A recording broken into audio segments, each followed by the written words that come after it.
পৃথিবীর সবচেয়ে বড় আর জনবহুল মহাদেশ এশিয়া। আনুমানিক 456 কোটি জনসংখ্যা নিয়ে এশিয়াতে বিশ্বের 60% বেশি মানুষ বসবাস করেন। বিশ্ব জনসংখ্যার মত এশিয়ার জনসংখ্যা প্রায় 4 গুণ বেড়ে গেছে। সবশেষ স্বাধীন রাষ্ট্র পূর্ব তিমুর সহ 49টি স্বাধীন সার্বভৌম রাষ্ট্র নিয়ে এই মহাদেশ গঠিত। এই মহাদেশের একটি গুরুত্বপূর্ণ অঞ্চল দক্ষিণ এশিয়া। এই অঞ্চলে বাংলাদেশ, ভারত, চীন, পাকিস্তান আর মিয়ানমারের মতো দেশ রয়েছে। এবার আরও একটি নতুন দেশ পেতে যাচ্ছে এই দক্ষিণ এশিয়া। সেই সাথে নতুন প্রতিবেশী রাষ্ট্র পেতে যাচ্ছে বাংলাদেশ। এবার প্রশ্ন হচ্ছে, এই অঞ্চলে নতুন দেশ কোথায় হচ্ছে? তাহলে এই অঞ্চলের অবস্থানই বা কী হবে? নতুন দেশের খবরের বিস্তারিত জানাবো এই প্রতিবেদনে। এশিয়া ও ইউরোপ একই ভূখণ্ডে অবস্থিত, তাই ইউরেশিয়া বলা হয়ে থাকে। যদিও ইউরোপের সাথে এশিয়ার কোনো সীমারেখা নেই। সাংস্কৃতিকভাবে এশিয়া মহাদেশ বেশ বৈচিত্র্যপূর্ণ। এ মহাদেশের দ্বিতীয় বৃহত্তম দেশ ভারতের সাংস্কৃতিক বৈচিত্র্য অন্য যে কোনো একটি মহাদেশের চেয়ে বেশি। এছাড়া এশিয়ার দেশগুলোর মধ্যে অভ্যন্তরীণ ভাষা, ধর্ম, বর্ণের বৈচিত্র্যতা এশিয়া মহাদেশকে পুরো পৃথিবী থেকে আলাদা করে থাকে। আর এই মহাদেশই বিশ্বের সবচেয়ে বড় উপসাগরের কূল ঘেঁষে গড়ে উঠেছে বাংলাদেশ। 1,47,570 বর্গ কিলোমিটার জুড়ে বিস্তৃত চিরসবুজ এই দেশটি। ভাটির এই দেশটির সাথে ভারতের 4,156 কিলোমিটার লম্বা আন্তর্জাতিক সীমানা রয়েছে। বাকি একদিকে মিয়ানমারের সাথে বাংলাদেশের সীমানা রয়েছে। অন্যদিকে বাংলাদেশের অন্যতম নিকটতম প্রতিবেশী দেশ মিয়ানমার, যা আগে বার্মা নামেও পরিচিত ছিল। দেশটির আয়তনের বিচারে দক্ষিণ পূর্ব এশিয়ার বৃহত্তম দেশ। জনসংখ্যা প্রায় 5,40,00,000। মিয়ানমার প্রতিবেশী রাষ্ট্র হলেও বাংলাদেশিদের কাছে অনেকটা অচেনা একটি দেশ। প্রতিবেশী দুই দেশের জনগণের মধ্যে নেই কোনো সম্পর্কের আদান প্রদান। সরকারি পর্যায়ে দেশটির সাথে কূটনৈতিক সম্পর্ক থাকলেও মিয়ানমার বরাবরই বাংলাদেশের জন্য সংকটই তৈরি করেছে। মিয়ানমার থেকে বিতাড়িত 15 লাখ রোহিঙ্গার বোঝা এখন বহন করছে বাংলাদেশ। গেল কয়েক বছর ধরে দেশটির অভ্যন্তরীণ জাতিগত দাঙ্গা, গৃহযুদ্ধ, যা বাংলাদেশের সীমান্ত এলাকাকে অস্থির করে তুলেছে। আর এবার সীমান্তে যোগ হয়েছে নতুন ইস্যু, আরাকান আর্মি। 1785 সাল পর্যন্ত আরাকান একটি স্বাধীন রাজ্য ছিল। এই সালে বার্মিজ মান্দালয় রাজ্যের হাতে স্বাধীন আরাকানের পতন ঘটে।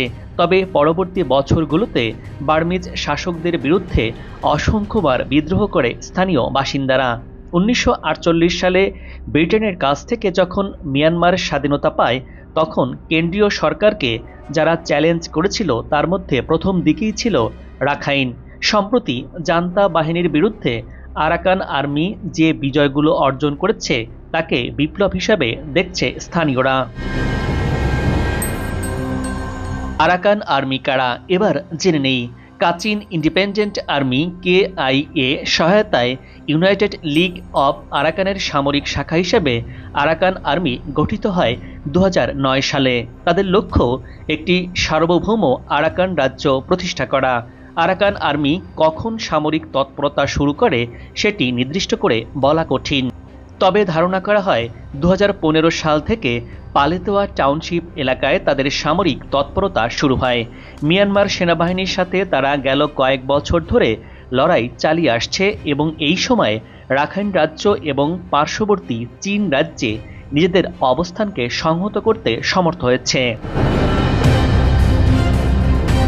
সম্প্রতি মিয়ানমারের সরকারি বাহিনীকে রীতিমতো পরাজিত করে তারা রাখাইন অঞ্চল দখল করে নিয়েছে। সবশেষ মুংডু দখল করার মধ্য দিয়ে তারা মিয়ানমার সেনাবাহিনীকে বৃদ্ধাঙ্গুল দেখিয়েছে।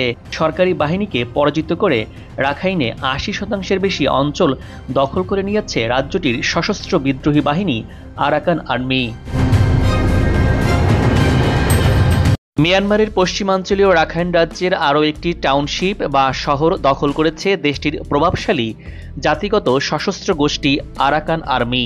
এটি দেশটির অন্যতম প্রধান শহর ইয়াঙ্গুন থেকে ১৮৫ কিলোমিটার উত্তর পশ্চিমে এবং ইরাবতী নদীর বদ্বীপের একটি প্রবেশদ্বার হিসাবে পরিচিত। গোয়া আরাকান আর্মির দখল করা রাখাইন রাজ্যের ১৪তম শহর। রাজ্যে এমন মোট ১৭টি টাউনশিপ বা শহর রয়েছে। মাত্র আর ৩টি শহর দখল করা বাকি থাকল। ফলে পুরো রাখাইন রাজ্য দখল করার লক্ষ্যে এটা তাদের অন্যতম বড় পদক্ষেপ। আর এতেই নতুন স্বাধীন রাষ্ট্র হবার পথে আরও এক ধাপ এগিয়ে গেল রাখাইন রাজ্য। অর্থাৎ বাংলাদেশের পাশে নতুন একটি রাষ্ট্র প্রতিষ্ঠিত হতে যাচ্ছে বলে মনে করা হচ্ছে। প্রতিষ্ঠার মাত্র ১.৫ দশকের কম সময়ের মধ্যে দেশটির সরকারি বাহিনীকে পরাজিত করে রাখাইন আর্মি তৈরি করতে যাচ্ছে নতুন দেশ। আন্তর্জাতিক বিশ্লেষকরা বলছেন, যে কোনো সময় স্বাধীনতার ঘোষণা দিতে পারে রাখাইন আর্মি। কক্সবাজার সীমান্তের ওপারে যে কোনো মুহূর্তে ঘোষণা আসতে পারে নতুন একটি রাষ্ট্রের। দেশি আন্তর্জাতিক গণমাধ্যমগুলো বলছে, খুব শিগগিরই দক্ষিণ এশিয়ার নতুন দেশ আত্মপ্রকাশ করতে যাচ্ছে, যা হচ্ছে রাখাইন রাজ্যকে ঘিরে। প্রতিবেশী মিয়ানমারের রাখাইন রাজ্য ও আরাকান আর্মি। কক্সবাজার সীমান্তের ওপারে যে কোনো মুহূর্তে হতে পারে নতুন একটি রাষ্ট্রের ঘোষণা। জানা গেছে, রাখাইনকে স্বাধীন রাষ্ট্র ঘোষণার সম্ভাবনাকে মাথায় রেখে আরাকান আর্মির সঙ্গে যোগাযোগ রাখতে শুরু করেছে ভারত, চীন, আমেরিকার মতো দেশগুলো। এতে মিয়ানমারের রাখাইন রাজ্যকে ঘিরে আন্তর্জাতিক সম্প্রদায়ের নজর এখন দক্ষিণ এশিয়ায়।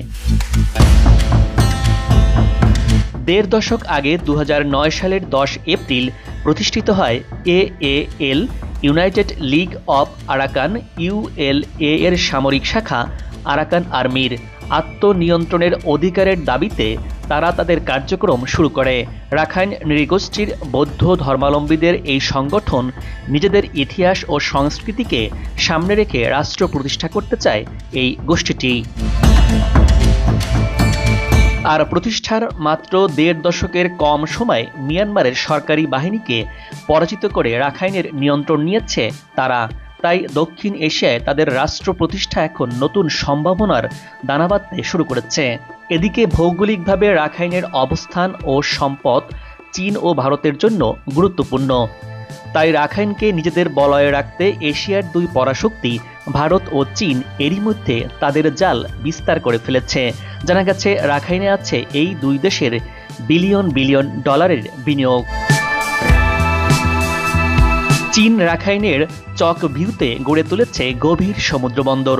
বঙ্গোপসাগরে ভারত ও যুক্তরাষ্ট্রের প্রভাব মোকাবেলায় রাখাইনের এই বন্দর চীনের মহাস্ত্র। এছাড়া এই বন্দর থেকেই সরাসরি গ্যাস যায় চীনে। দেশটির বেল্ট অ্যান্ড রোড ইনিশিয়েটিভ বাস্তবায়ন এবং মধ্যপ্রাচ্য এবং আফ্রিকায় তেল গ্যাস পাঠানোর বিকল্প ও সহজ পথও এই অঞ্চলকে ঘিরে। এছাড়া মিয়ানমারের ইরাবতী নদীতে চীনের ১৩,০০০ মেগাওয়াটের এক জলবিদ্যুৎ প্রকল্প রয়েছে। অন্যদিকে ভারতের জন্য রাখাইন মহা গুরুত্বপূর্ণ।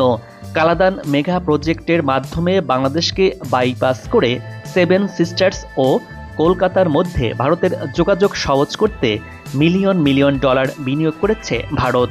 এছাড়া 7 সিস্টার্সকে চীনের বিচ্ছিন্নকরণের হুমকি মোকাবেলায়ও রাখাইন ভারতের জন্য গুরুত্বপূর্ণ। অপরদিকে যুক্তরাষ্ট্র ও পশ্চিমা দেশগুলোর কাছেও রাখাইন গুরুত্বপূর্ণ অবস্থান নিয়ে আছে। এশিয়ার এই অঞ্চলের প্রভাব ও বাণিজ্যিক পরিস্থিতি নিজেদের নিয়ন্ত্রণে রাখতে রাখাইনের বিকল্প নেই তাদের কাছে। এমতো অবস্থায় প্রশ্ন উঠছে, রাখাইন নিয়ে আন্তর্জাতিক ভূ রাজনীতির যে নতুন সমীকরণ শুরু হয়েছে, তাতে বাংলাদেশের পরিস্থিতি আর অবস্থান কি হবে? মিয়ানমারের সরকার ও আরাকান আর্মি দুপক্ষের সঙ্গেই ভালো সম্পর্ক আছে ভারত ও চীনের। নতুন রাষ্ট্র গঠন হলেও এই দুই দেশের তেমন প্রভাব পড়বে না। তবে নতুন রাষ্ট্র গঠিত হলে বাংলাদেশের কি কোনো চাপ বাড়তে পারে, এমন প্রশ্নই রাখছেন আন্তর্জাতিক বিশ্লেষকরা। আরাকান স্বাধীন রাষ্ট্র হলে বাংলাদেশ পাবে নতুন একটি প্রতিবেশী দেশ। কেননা এতদিন বাংলাদেশের পাশে মিয়ানমারের ২৭১ কিলোমিটার সীমানা ছিল। এবার সেই সীমানা চলে যাচ্ছে নতুন একটি দেশের অধীনে। এতে বাংলাদেশের পাশে আর মিয়ানমার থাকছে না, নতুন প্রতিবেশী রাষ্ট্রই পাচ্ছে বাংলাদেশ। নিরাপত্তা বিশ্লেষকরা বলছেন, বর্তমান বাস্তবতায় সরকারের উচিত আরাকান আর্মির সঙ্গে যোগাযোগ স্থাপন করা, সেটা সরাসরি না হলেও ব্যাক চ্যানেলে করতে হবে। সরকার বলছে, মিয়ানমারের 271 কিলোমিটার সীমান্ত পুরোটাই আরাকান আর্মির নিয়ন্ত্রণে। অন্যদিকে দেশটি পরিচালনা করছে মিয়ানমার সরকার, ফলে সীমান্ত পরিস্থিতি নিয়ে উভয় পক্ষের সঙ্গে যোগাযোগ করছে বাংলাদেশ। দর্শক, এখন বিদায় নিচ্ছি। আগামীতে আবারও দেখা হবে নতুন কোনো জায়গা, তথ্য আর ইতিহাস চিত্র নিয়ে। আপনার পছন্দের কোনো ভিডিও চিত্র দেখতে চাইলে কমেন্টস বক্সে লিখে জানান। ভিডিওটি ভালো লাগলে চ্যানেলটি সাবস্ক্রাইব করে লাইক দিয়ে শেয়ার করুন। ভালো থাকুন, নিরাপদে থাকুন এবং সাথেই থাকুন।